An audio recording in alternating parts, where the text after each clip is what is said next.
I pozdrav svima, u današnjem klipu ću vam pokazati kako da promenite ikonicu od My Computer ili bilo čak drugo što vi želite. Dakle, ja sam izabrao ovo, to mi se sviđa.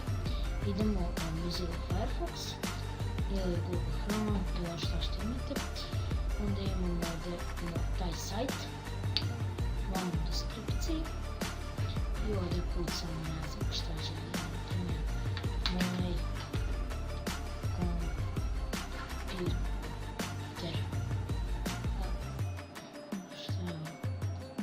To je nešto? Ovo je skondat ću ovdje. Iznos. Kompjuter. I evo ga, na primjer, ja sad hoću ovo mi se baš ne sviđa. Idemo icon. Ico, kako već, ovo izađete, šta mi je, onda ovaj ovdje, my PC, icon, bože šta mi je, dobro, kad ste to skinuli tu ikonicu, idemo desni klik na ovaj na kompjuter ili šta god želite, properties, change icon,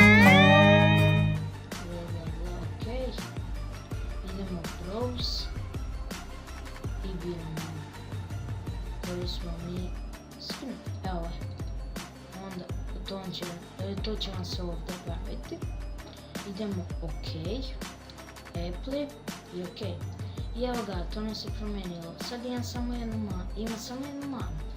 Treba određenu veličinu biti ako vi želite ovako na large icons da vam bude ono velike ikonice, ovo ćemo staviti ovako ikonice, da vam bude veliko, to treba 200 nešto puta, nema nešto.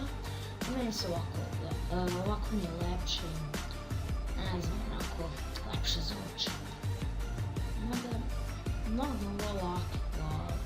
Eto, za one koji nisu znali, ono što se gleda ovaj klip, lajkujte, šerujte, subscribeujte i pozdrav!